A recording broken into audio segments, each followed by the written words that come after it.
वैसे तो घायल दिल कुछ गाता ही, दुनिया को अपना दर्द सुनाता ही, पर फूट न पाएंगे अब स्वर मेरे, क्योंकि मर्यादा ने सी दिए अधर मेरे। अधरों पर कोई गीत न आएगा, जो तुम्हें दूर से पास बुलाएगा। मेरे प्रिय बंधुओं, देवियों व सज्जनों, ये संसार है और इस संसार में कई बार अपने होठों को सीना पड़ता है, चुप रहना पड़ता है, क्योंकि सामाजिक व्यवस्थाएं गृहस्थ चलाना है। लेकिन भीतर का जो दर्द है वो मन करता है किसी को सुनाए, लेकिन कई बार सुनाने से भी आदमी डरता है। देखिए, लगता है, हर किसी को लगता है कि मेरी तकदीर में कांटे क्यों आए। चाहा तो फूल था, लेकिन ऐसा क्यों हुआ। आपको बता दूं, वो परमात्मा तुम्हें मजबूत बनाना चाहता है, आपके अंतर का विकास करना चाहता है। छोटी छोटी अड़चनें आएंगी, बाधाएं भी आएंगी, क्योंकि घर परिवार है, रिश्तेदार हैं, समाज है, तरह तरह की बाधाएं हर कोई देखता है। हर किसी को लगता है कि ये मेरी जिंदगी में रुकावट डाल रहा है। सूत्र कहता है, जितनी बाधाएं पड़ेंगी उतना ही फायदा होगा।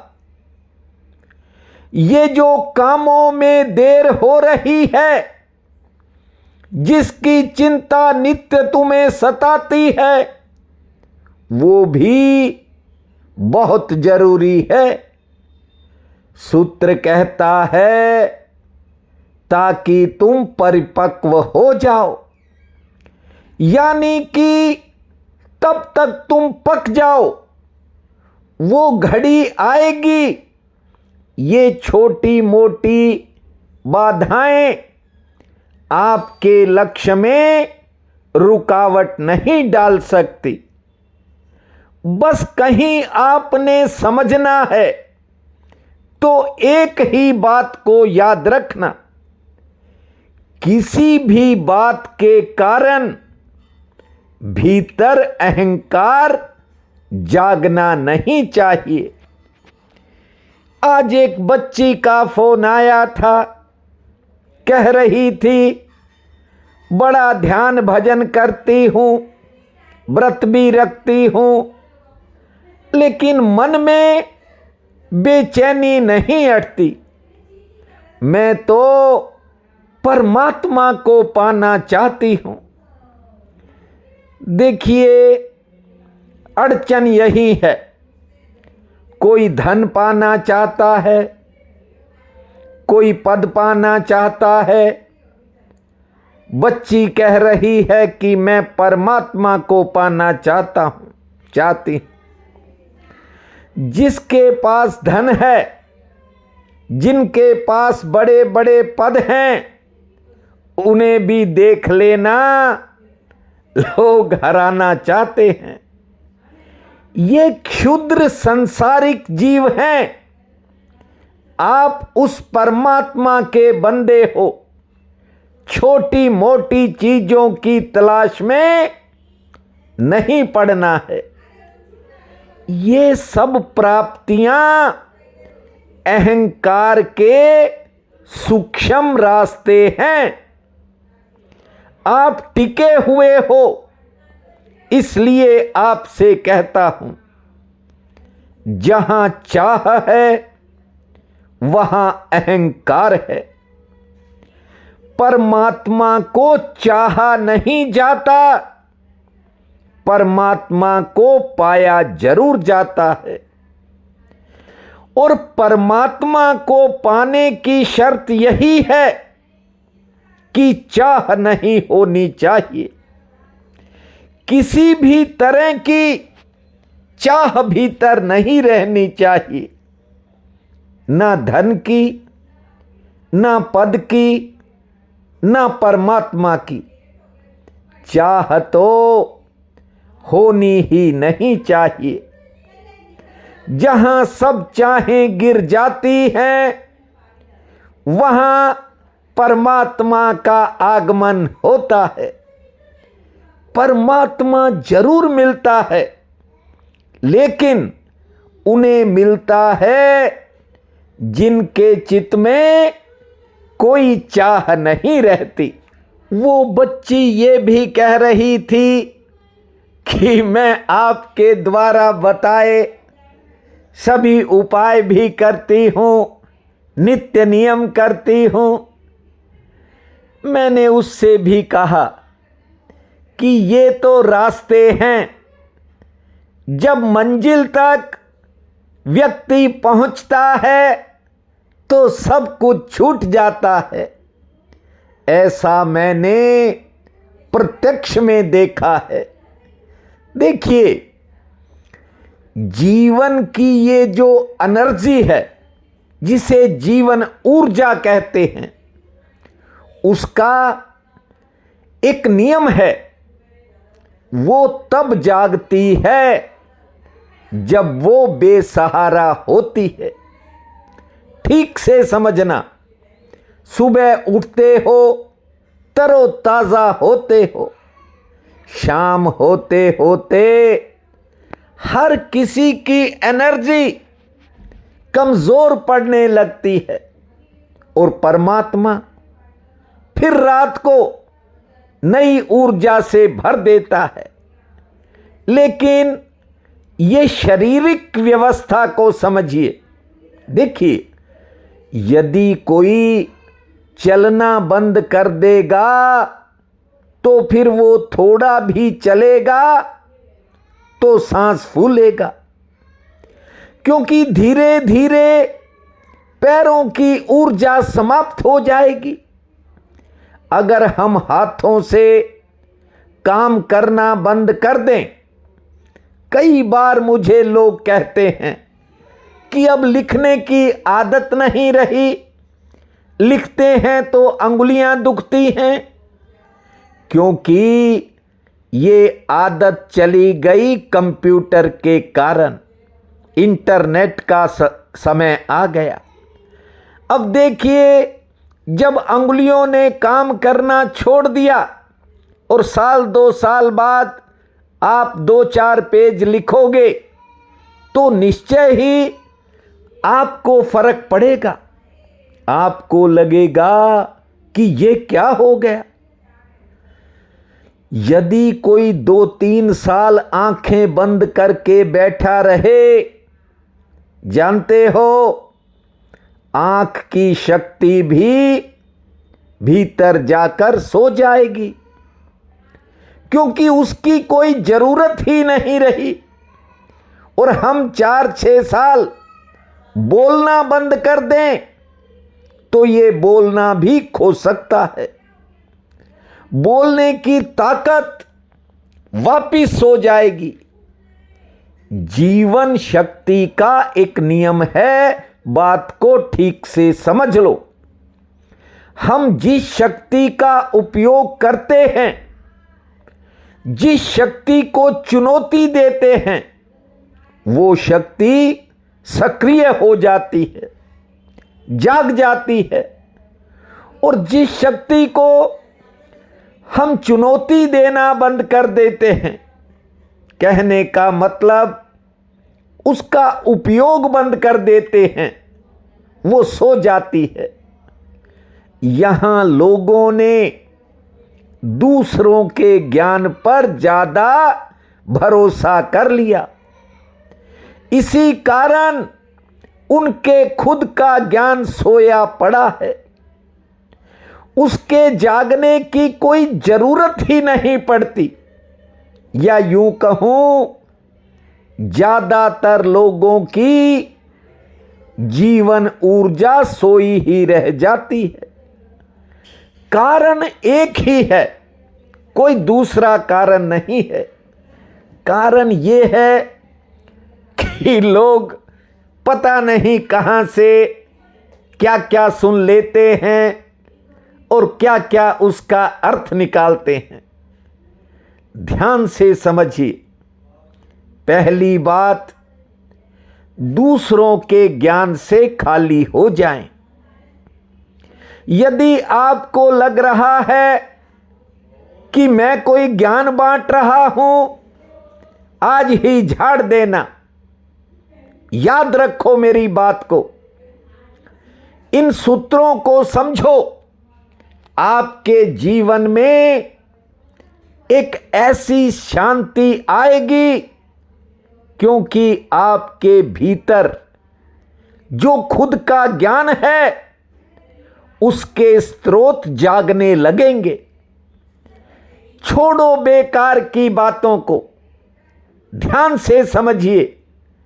जब आप अपने विवेक से आगे बढ़ेंगे तो वो विवेक आपके प्राण को संभाल लेगा। दूसरों के कंधों पर सहारा नहीं खोजा जाता, क्योंकि यदि हम दूसरों के कंधों पर ही सहारा खोजते रहेंगे तो फिर अपनी शक्ति तो सो ही जाएगी।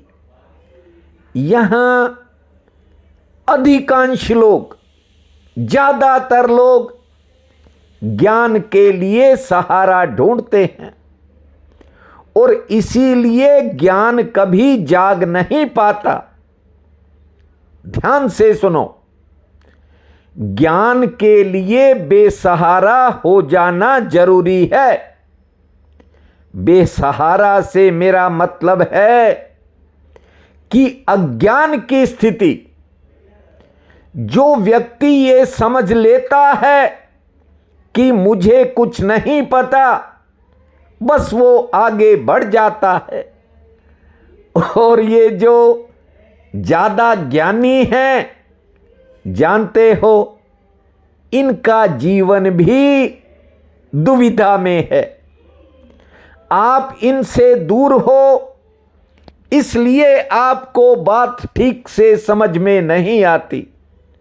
महासूत्र सुना रहा हूं, बात की तरफ ध्यान देना।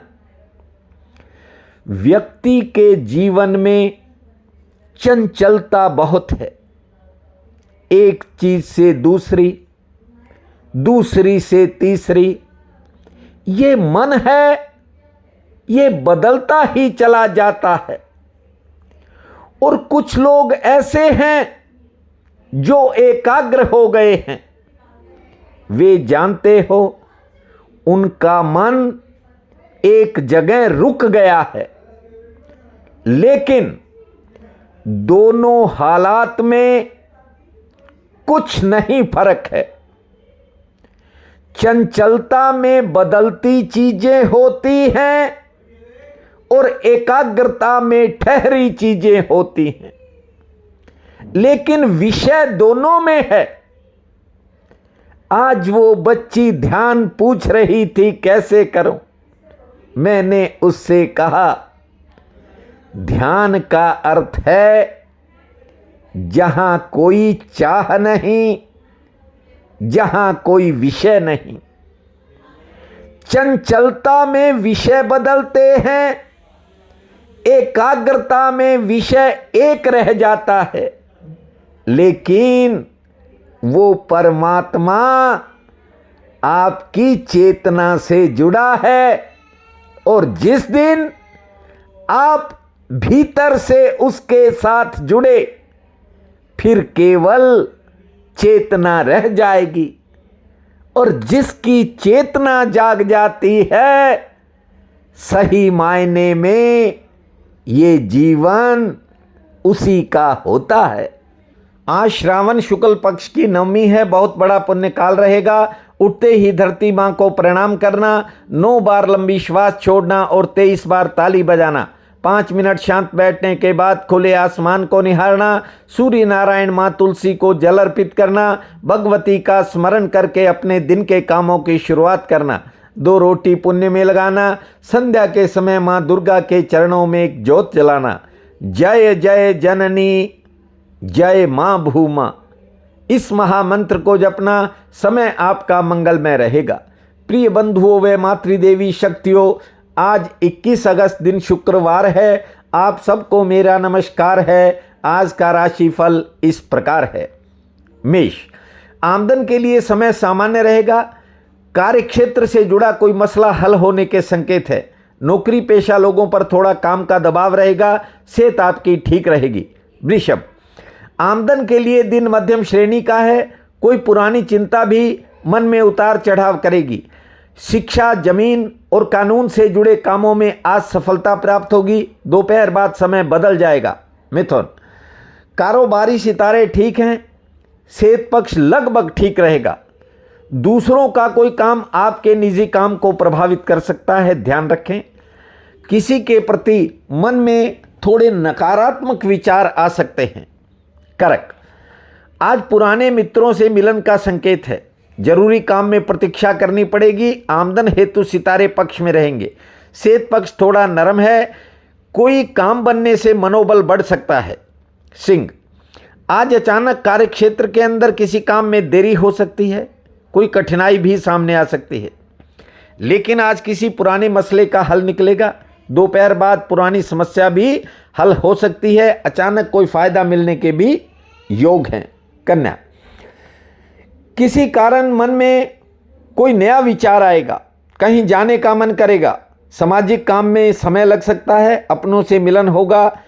कोई नया काम आज बन भी सकता है, लेकिन सेहत पक्ष थोड़ा नरम है। तुला, अचानक आपका आज कोई काम गति पकड़ सकता है। कारोबारी सितारे पक्ष में हैं। आमदन भी ठीक होगी। सरकार से संबंधित कामों में सफलता मिलेगी। कुछ नए खर्चों से सामना हो सकता है। वृश्चिक, आज किसी काम में थोड़ा इंतजार करना पड़ सकता है। आमदन के लिए समय सामान्य रहेगा। घरेलू मोर्चे पर कुछ खर्चे होंगे। सेहत ठीक रहेगी। संतान संबंधी कामों में सफलता मिलेगी।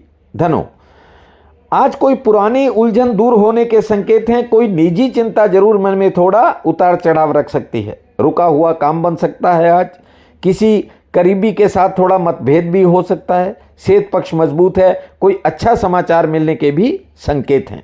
मकर, आज अचानक आपको कोई पुराना काम बनता हुआ दिखाई पड़ेगा। लेन देन से जुड़ा यदि कोई काम है तो उसमें आपको राहत मिलेगी। दोपहर से पहले का समय थोड़ा संघर्षपूर्ण है। दोपहर बाद समय में बदलाव होगा और कोई अतिरिक्त फायदा भी मिल सकता है। कुंभ, आज कोई नई मुलाकात होने के संकेत हैं जो आपके लिए फायदेमंद रहेगी। किसी करीबी के साथ वैचारिक मतभेद बन सकता है। संयम से काम लें। नई दिशा से फायदा मिलेगा और कुछ कामों में इंतजार करना पड़ेगा। मीन, आज कोई बिगड़ा काम बनने से मनोबल बढ़ेगा। कारोबारी सितारे ठीक हैं। आमदन ठीक होगी, लेकिन कोई घर परिवार से जुड़ी चिंता मन को घेरेगी। दोपहर बाद समय बदल जाएगा और कोई नया संपर्क भी जुड़ सकता है।